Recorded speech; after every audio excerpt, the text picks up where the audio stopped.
In the late 16th century, the Kingdom of Mewar lost its most fertile agricultural lands and its historic capital to an invading army. But rather than surrender, the king traded the comforts of a palace for the harshness of the wilderness, using the mountains themselves to trap and exhaust one of the largest empires on earth. By 1572, the Mughal Empire was expanding relentlessly across the Indian subcontinent. Mewar stood as a primary target, sitting directly across the vital trade corridors linking Delhi to the lucrative maritime ports of Gujarat. Backed into a corner after the devastating siege of Chittorgarh, the kingdom's survival was hanging by a thread. This was the fractured state inherited by the newly crowned Maharana Pratap. He faced a stark choice: accept a comfortable life as a subordinate vassal to the Mughals, or mount an impossible resistance against overwhelming military odds. He chose to fight. Over the next 2 decades, he dismantled the traditional playbook of set-piece battles and static sieges, replacing them with a highly mobile, decentralized insurgency that neutralized the enemy's greatest advantages. Before Pratap could face the empire, he had to secure his own throne. When his father, Uday Singh II, died, he bypassed the traditional rules of primogeniture and named a younger son, Jagmal, as his successor. Recognizing the need for proven military leadership in a time of war, senior Mewari nobles orchestrated a swift court coup. During the late king's cremation, they physically removed Jagmal from the royal seat and formally crowned Pratap at the temporary capital of Gogunda. Humiliated, Jagmal fled directly to the Mughal court at Ajmer. Emperor Akbar welcomed the defector, granting him lands and turning the displaced brother into a powerful political proxy. This defection supplied the Mughals with crucial intelligence and insider leverage. Pratap was now trying to unite a kingdom against an external superpower, while dealing with active sabotage from within his own family. Emperor Akbar initially preferred to absorb Mewar without a costly military campaign. Between 1572 and 1575, he dispatched a series of high-level diplomatic embassies, offering Pratap prestigious administrative titles and wealth in exchange for his submission. The breaking point arrived in 1573, during a diplomatic visit by Kanwar Man Singh. At a formal lakeside banquet, Pratap excused himself, refusing to dine with a Rajput prince whose clan had allied with the Mughals. In the strict social hierarchy of the time, this was interpreted as a severe protocol insult. Although subsequent envoys tried to salvage the negotiations, even resulting in Pratap accepting an imperial robe, the core issue remained unresolved. Pratap consistently refused to personally travel to the Mughal court and kneel as a vassal. By turning down the financial security and prestige of imperial integration, Pratap drew a hard line in the sand. He prioritized absolute sovereignty over political compromise, guaranteeing a full-scale military invasion. Knowing his smaller army would be destroyed in an open-field clash against Mughal heavy cavalry and artillery, Pratap made a calculated geographic pivot. He abandoned the exposed eastern lowlands entirely and moved his command structure deep into the steep ridges and narrow gorges of the Aravalli Hills. To support this, he implemented a total scorched earth policy. He ordered the civilian population to migrate into the mountain valleys and strictly banned agricultural cultivation in the plains. Any invading force would find no local food or supplies, forcing them to rely on incredibly vulnerable extended supply lines. He also formed a strategic alliance with the indigenous Bhil tribes of the southern Aravallis.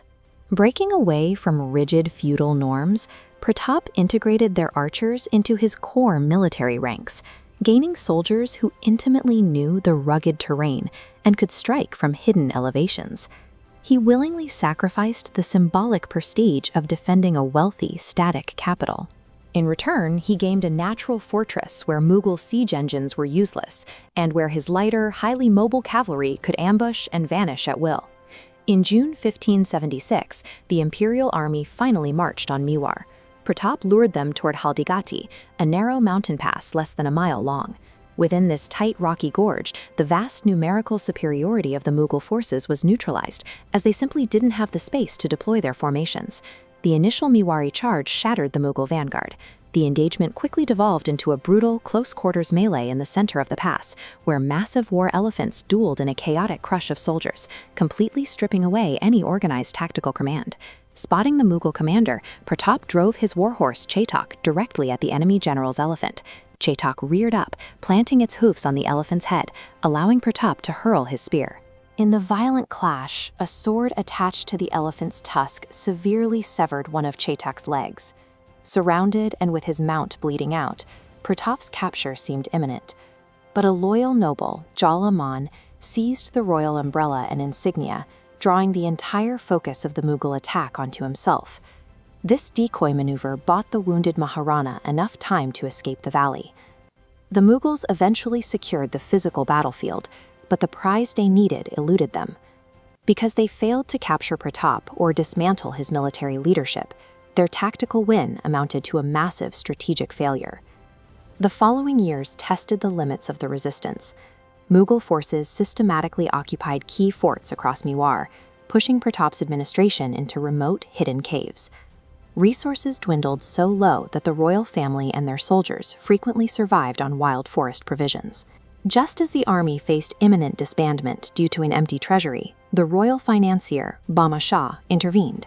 He donated his vast personal fortune to the crown, enough capital to maintain 25,000 soldiers for over a decade.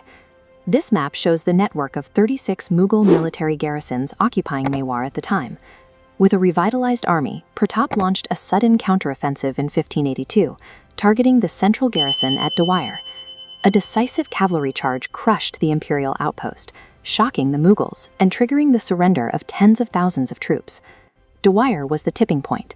That single victory triggered a rapid collapse of the entire Mughal occupation network. Moving swiftly, Mewar forces liquidated or forced the abandonment of all 36 major garrisons, reclaiming their historical strongholds, including Udaipur and Kumbhalgarh. The sweeping success of the 1582 campaign highlighted a crucial military reality. A highly motivated, decentralized insurgency, using the terrain to its advantage, can completely exhaust a large, static occupying force. As Emperor Akbar redirected his massive armies to deal with rebellions elsewhere, Mewar entered a period of relative peace, known as the Chowand era.